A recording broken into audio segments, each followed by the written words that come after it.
स्वागत है आपका इस YouTube चैनल पे। तो बाबू लोग, इस वीडियो में जो हम लोग देखेंगे वो क्लास 11वीं का ज्योग्राफी जो रेल के माध्यम से वीकली टेस्ट होगा उससे रिलेटेड VVI प्रश्न होगा। तो वीडियो को आप लास्ट तक देखिएगा और चैनल के ऊपर आप नए होंगे तो चैनल को सब्सक्राइब कर लीजिएगा और ज़्यादा से ज़्यादा दोस्तों के पास शेयर भी कर दीजिएगा। बिना समय गंवाए हम लोग चलते हैं क्वेश्चन के ऊपर।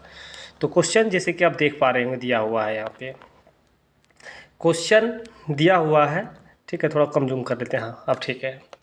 दिया हुआ है कि निम्नलिखित में से कौन भूगर्भ की जानकारी का प्रत्यक्ष साधन है, ठीक है। तो ये देखिए यहाँ पे ऑप्शन दिया हुआ है, ऑप्शन दिया हुआ है यहाँ पे। तो ज्वालामुखी मतलब भूगर्भ की जो भी प्रत्यक्ष रूप से जानकारी प्राप्त कराएगा वो ज्वालामुखी करवाएगा। कौन? ज्वालामुखी। ऑप्शन सी आपका सही होगा। पृथ्वी की त्रिज्या कितनी है? तो पृथ्वी की जो त्रिज्या है वो 63 मतलब 6370 किलोमीटर है, जो ऑप्शन नंबर बी में दिया हुआ है, ठीक है। चलिए आगे देखिए, आगे दिया हुआ है पृथ्वी की आंतरिक संरचना को जानने का निम्नलिखित में से कौन प्रत्यक्ष स्रोत है? तो आंतरिक संरचना मतलब अंदर की संरचना जानने का एक प्रत्यक्ष स्रोत कौन सा है?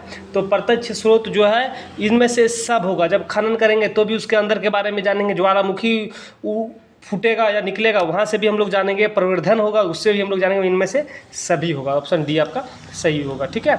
आगे देखिए, आगे दिया हुआ है कि सबसे गहरा प्रवेधन कितनी गहराई तक किया गया है? तो सबसे गहरा प्रवेधन कितनी मतलब कि जिसको हम लोग ड्रिल कहते हैं, कितना तक किया गया है, ठीक है। तो बाबू लोग बताते चले आप लोगों को कि ये जो किया गया है 12 किलोमीटर, कितना? 12 किलोमीटर तक ड्रिल किया गया, गड्ढा किया गया, ठीक है। तो ऑप्शन नंबर आपका सी सही होगा। आगे दिया हुआ है कि पृथ्वी की आंतरिक संरचना को जानने का निम्नलिखित कौन सा प्रत्यक्ष स्रोत है? अभी हम आपको बता चुके थे कि ज्वालामुखी था, तो ऑप्शन नंबर सी होगा, ठीक है। चलिए आगे देखिए, नेक्स्ट प्रश्न हम लोग देखते हैं। दिया हुआ है, कहता है कि दक्षिणी तथा उत्तरी अमेरिका और यूरोप तथा अफ्रीका के आपस में जुड़े होने की संभावना सर्वप्रथम कब प्रकट की गई है, ठीक है। तो कब प्रकट की गई थी? तो बाबू लोग बताते चले कि ये जो है 1596 ईस्वी में हुआ था। कब? 1596 ईस्वी में। ऑप्शन नंबर ये में दिया हुआ है।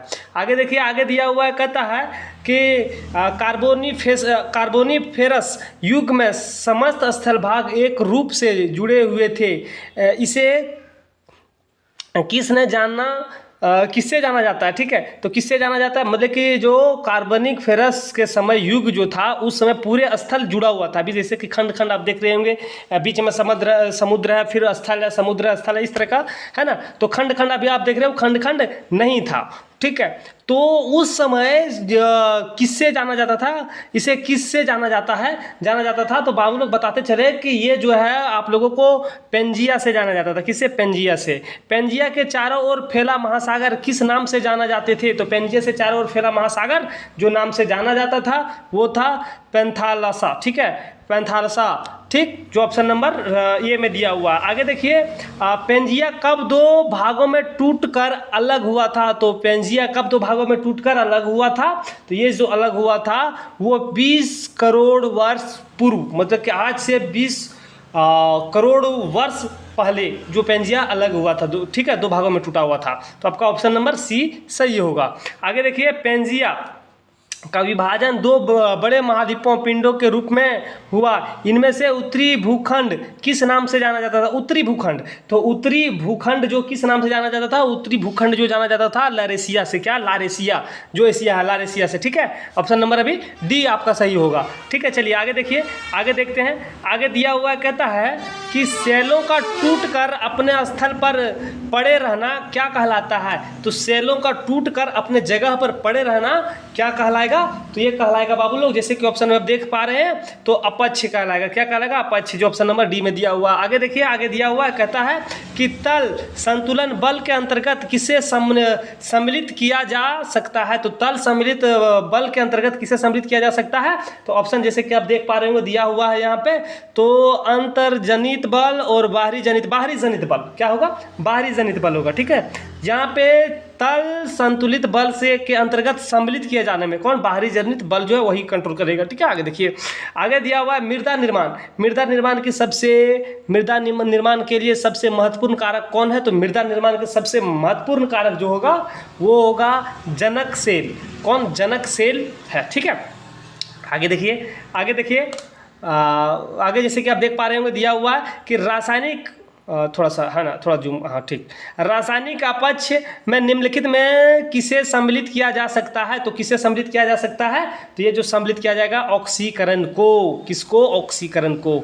निम्नलिखित में से कौन सा भू आकृति प्रक्रिया का कारक नहीं है, तो भू आकृति, जो भू की आकृति है उस प्रक्रिया का कारक नहीं है। ठीक है, तो बताते चले बाबू लोग, ये क्या होगा, तो ये होगा आपका भूकंप।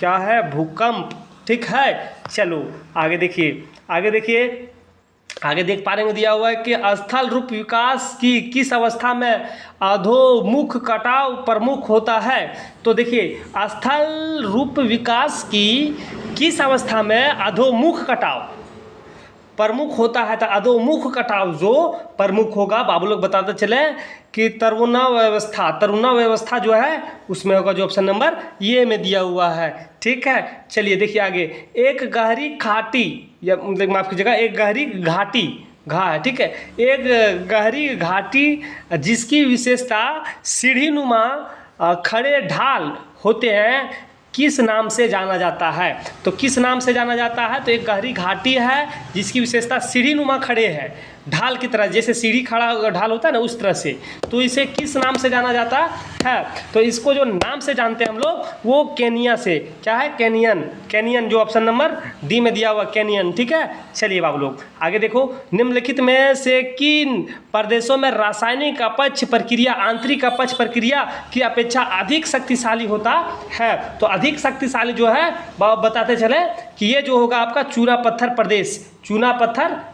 ठीक है, चूना पत्थर प्रदेश जो होगा अधिक शक्तिशाली होगा।